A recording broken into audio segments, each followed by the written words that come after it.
হিঙ্গলগঞ্জের বাঁকড়াতে রাতের অন্ধকারে দুঃসাহসিক চুরি ফাঁকা বাড়িতে।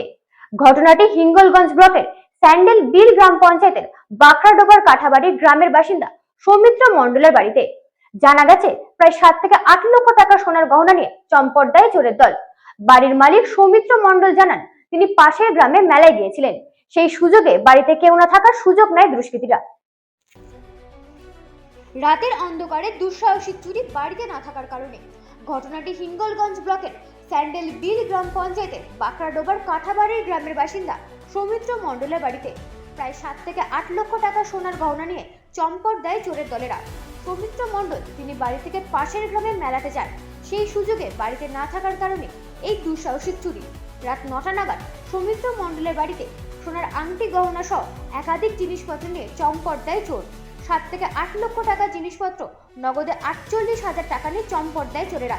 এই বিষয়ে হিঙ্গলগঞ্জ থানা খবর পেয়ে রাতে এসে খোঁজ খবর নেয়। খতিয়ে দেখেন কে বা কারা এই ঘটনায় জড়িত। এই বিষয়ে তদন্ত করছে হিঙ্গলগঞ্জ থানার police. Bureau report, রাতদিন news network.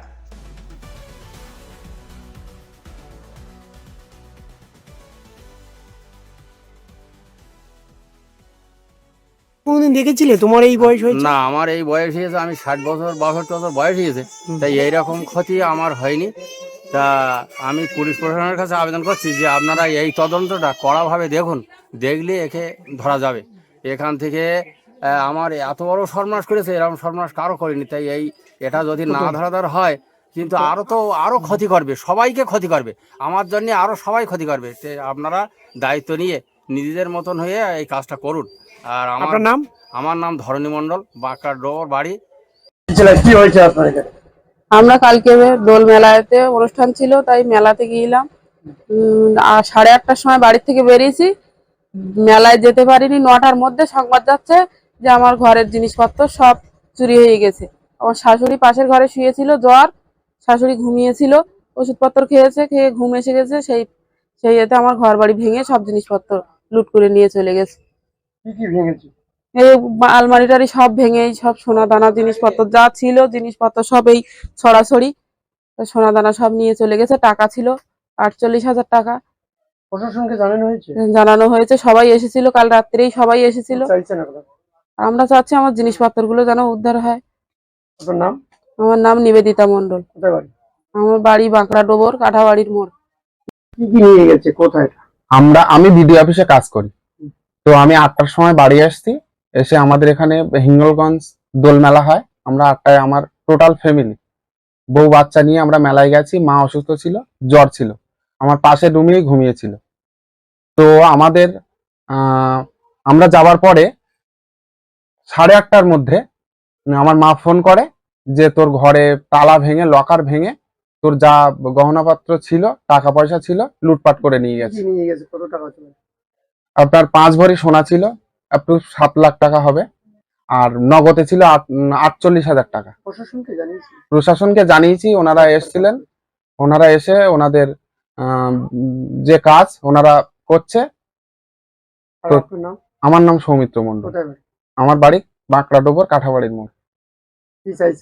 আমি চাইছি প্রশাসনকে, একটাই আমার দাবি, যে আমার যে এই সোনা এবং আমার এই যে নগদ টাকা গ্রামের মধ্যে এইভাবে এসে দুষ্কৃতীরা হামলা করে এইভাবে নিয়ে গেছে, প্রশাসনকে অনুরোধ করব যাতে আমার এই টাকাটা এবং সোনাটা আমি যেভাবে উদ্ধার করতে পারি, প্রশাসনকে আমি একান্তভাবে কাম্য জানাবো। আপনারা একটু দেখুন, এইভাবে প্রতি ঘরে ঘরে হচ্ছে, তো এটা যাতে না হয় আপনারা চেষ্টা করুন যাতে উদ্ধার করা যায়। খুব শব্দ হচ্ছে, আমি এই ধারে ঘরে শুয়েছিলাম, জ্বর হয়েছে বিরাট। তা আমি ঘর থেকে বলছি কি, এবং তুই ফিরে বাইরে আছি কেন, বাজারে তো সবে গেলি কি পহাটা শুনে জানি নাকি। তখন আর শব্দ হচ্ছে না, তারপরে আর চুপচাপ। তারপরে আবার চুপচাপ থাকার পরে আবার শব্দ হচ্ছে। তাহলে আমার শরীর খারাপ, তুই কথা বলতেন না কেন, তোর কথা বলতে ভালো লাগছে না নাকি। তখন আর শব্দ হচ্ছে না। তারপরে আবার চুপচাপ শুয়েছি। তারপরে আবার দেখি ওই কোটো টোটো শব্দ হচ্ছে। তখন আমি বলতে, বাবু তুই কথা বলতে না কেন, বলি আমি আস্তে আস্তে উঠে বাইরে আছি। আমি আসতে দরজা খুলে বেরোচ্ছি, আর আমার হাত দিয়ে একদম লাম মেরেছে একজন, গায়ে কালো জামা পরা আর শর্ট প্যান্ট পরা, আর নিচেই একজন দাঁড়িয়ে আছে, সে ওই রকম শর্ট প্যান্ট না, তার আমি চিনতে পারিনি। তোমার ওই ছেলের সোনার জিনিসপত্র ছিল, 50,000 টাকা ছিল, মানে হার নিয়েছে বৌমার, হাতের একটা শাঁখা ছিল 3 রকম 4 রকম, শাঁখা পলা। আর প্রশাসন রাত্রে এসেছিল, আমার কাছে জিজ্ঞেস করেছিল সবকিছু।